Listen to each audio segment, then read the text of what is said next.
Everyone, कैसे हो सारे? I hope you all are doing great. तो हमारा एक लास्ट टॉपिक बचा है फ्योल के प्रिंसिपल्स का। 3 प्रिंसिपल्स बच रहे हैं, वो आज हम फटाफट से जल्दी से कंप्लीट करेंगे, ठीक है? तो पहला बच रहा है हमारा stability of tenure of personal.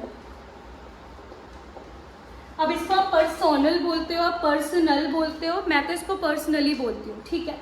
Stability of tenure of personal में होता है कि हमें फ्योल बोलते हैं, फ्योल ने कहा है कि लोगों को बहुत जल्दी फ्रीक्वेंटली ट्रांसफर ना कराया जाए एक जगह से दूसरी जगह, ठीक है? मान लो मेरी आज जॉब पुणे लगी है, 3 महीने बाद मेरी जॉब को उन्होंने ट्रांसफर कर दिया दिल्ली में, ठीक है? तो दिक्कत हो जाएगी या नहीं होगी? मैं 3 महीने में सेटल हुई हूँ पुणे में, ठीक है? अभी प्रॉपर तरीके से सेटल भी नहीं हुई हूँ। मेरे को उठा के फिर इन्होंने दिल्ली भेज दिया, फिर मैं 3 महीने दिल्ली में काम किया, फिर इन्होंने 3 महीने बाद उठा के मेरे को हैदराबाद में भेज दिया, तो मैं फ्रस्ट्रेट हो जाऊंगी ना, मैं दिक्कत हो जाएगी ना मुझे, ठीक है? सिमिलरली फ्योल ने बोला कि हमारे यहाँ के एम्प्लॉइज को, जो भी हमारे ऑर्गेनाइजेशन में एम्प्लॉइज काम करते हैं, उनका फ्रीक्वेंट ट्रांसफर नहीं करना चाहिए। अगर करा तो एम्प्लॉइज फ्रस्ट्रेट होके छोड़ देंगे नौकरी। समझ में आया? एम्प्लॉइज क्या करेंगे? फ्रस्ट्रेट होके नौकरी छोड़ देंगे। तो एम्प्लॉइज को क्या करो, जब नौकरी दे रहे हो तो अच्छे से उनको टाइम दो काम करने के लिए, सीखने के लिए। अगर ये प्रिंसिपल फॉलो होता है तो इसके एडवांटेजेस क्या है कि लोग अच्छे से दिल लगा के काम करेंगे, because they feel that they are settled, एक जगह सेटल्ड।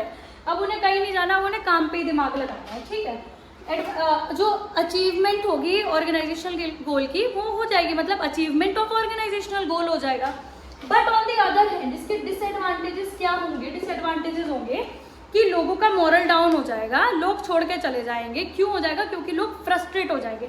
जो एम्प्लॉइज होंगे वो फ्रीक्वेंट ट्रांसफर, मतलब बार बार आप जब उनका ट्रांसफर करोगे तो वो क्या हो जाएंगे? फ्रस्ट्रेट हो जाएंगे और नौकरी छोड़ छाड़ के भाग जाएंगे। क्लियर है? और achievement of organizational goal possible नहीं है इस केस में। क्लियर है? इसका स्क्रीनशॉट ले लो यार, ठीक है? बाकी जो भी आप लोग को डाउट्स आते हैं मेरे को एक बार प्लीज पूछ लिया करो गाइस। आप लोग नहीं पूछते हो ना, आप लोग मेरी वीडियो को शेयर करते हो, पता नहीं गुस्सा हो क्या मेरे से? ठीक है, अब दूसरा आता है हमारा प्रिंसिपल ऑफ इक्विटी।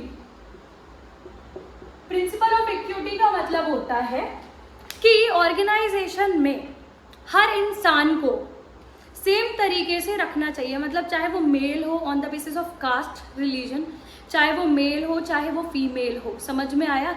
हर इंसान को सेम तरीके से इज्जत देनी चाहिए। Is that clear to you all?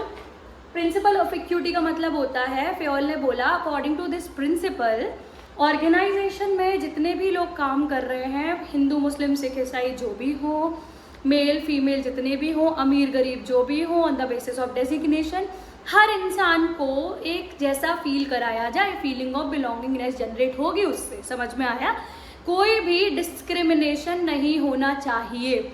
अगर ऐसा होता है तो ऑर्गेनाइजेशन में लोग बहुत अच्छे से काम करते हैं, मोरल अप होता है लोगों का, ठीक है? लोग बहुत डेडिकेशन से काम करते हैं, खुश रहते हैं लोग, और हैप्पी एम्प्लॉयज हैप्पी ऑर्गेनाइजेशन, ठीक है? और अगर ये प्रिंसिपल अप्लाई नहीं होता है तो फीलिंग ऑफ बिलोंगिंगनेस नहीं होती है, लोग छोड़ के चले जाते हैं ऑर्गेनाइजेशन को, और ऑर्गेनाइजेशन को गोल अचीव नहीं हो पाता है, और सैड एम्प्लॉयज सैड ऑर्गेनाइजेशन, खत्म बात। समझ में आया गाइस? तो प्रिंसिपल ऑफ इक्विटी में बेसिकली फ्योल ने बोला कि सबको सेम इज्जत दो, फीलिंग ऑफ बिलोंगिंगनेस जिससे जनरेट हो, क्योंकि कोई छोटा बड़ा नहीं होता है, ठीक है? अब तीसरी चीज है हमारी, तीसरा प्रिंसिपल आता है स्केलर चेन। स्केलर चेन का मतलब होता है, प्रिंसिपल ऑफ स्केलर चेन का मतलब होता है कि फ्योल बोलते हैं इफ ऑर्गेनाइजेशन बड़ी है तो एक लाइन से इंफॉर्मेशन आनी चाहिए, मतलब कि जो टॉप लेवल होते हैं वो पहले मिडिल लेवल को ऑर्गेनाइजेशन पास करेंगे, फिर मिडिल लेवल लोअर लेवल को करेगा, और लोअर लेवल फिर अपने नीचे वालों को करेगा। समझ में आया?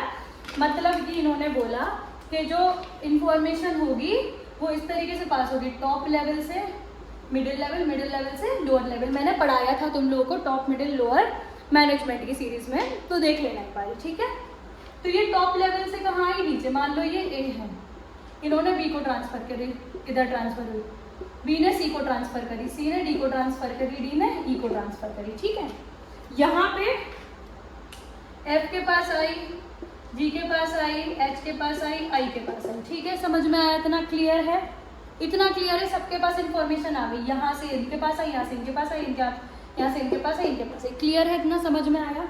अब क्या होता है, फ्योल ने बोला कि ऐसे ही इंफॉर्मेशन पास होनी चाहिए ऑर्गेनाइजेशन में, क्लियर है, ताकि एक फॉर्मेट बना रहे। समझ में आया? ताकि एक लोगों को मतलब वो होता है ना कि टॉप लेवल से मिडिल लेवल, मिडिल लेवल से लोअर लेवल तक, मतलब कि एक हायरार्की बनी रहे, ठीक है। लेकिन इन्होंने ये बोला कि फिर एक क्वेश्चन आया कि भैया एक बात बताओ, अगर इस बंदे को दिक्कत है कुछ, इससे कुछ बात करनी है, तो पहले ये इसको बताएगा, फिर इसको बताएगा, फिर इसको बताएगा, फिर इसको बताएगा, फिर इधर इधर, ये तो बहुत डिले हो जाएगा भाई। हो जाएगा कि नहीं होगा? तो इन्होंने बोला इन केस ऑफ इमरजेंसी और अर्जेंसी, अगर आपको कोई इमरजेंसी और अर्जेंसी होती है तो आप डायरेक्टली यहां से यहां तक बात कर सकते हो, ठीक है, इन केस ऑफ इमरजेंसी और अर्जेंसी। और इसको बोला जाता है गैंग प्लैंक। इसको क्या बोला जाता है? Gang plank. समझ में आया? इतना क्लियर है? ठीक है। इन्होंने ये बोला कि अगर इसको क्या बोलते हैं, गैंग प्लैंक, ठीक है। इसका मतलब ये होता है कि अगर आपको कोई बहुत इमरजेंसी वाली बात है, बहुत अर्जेंट बात है, तो आप डायरेक्टली यहाँ से यहाँ बात कर सकते हो। क्लियर है इतना?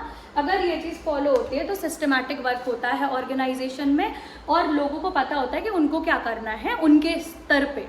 लेकिन अगर ये चीज़ फॉलो नहीं होती है तो क्या होगा कि बिल्कुल सिस्टम से ऑर्गेनाइजेशन नहीं चलेगी एंड लोगों को नहीं पता होगा उन्हें क्या करना है, और बहुत इनफॉर्मल ऑर्गेनाइजेशन हो जाएगी। क्लियर है? And this is it guys with our Fayol के principles, and I will make sure that मैं रेगुलरली पोस्ट करूँ, ठीक है। तो बाकी ये पढ़ लेना, मेरे को कोई भी डाउट हो तो पूछ लेना, और सब्सक्राइब कर देना गाइज। Bye bye.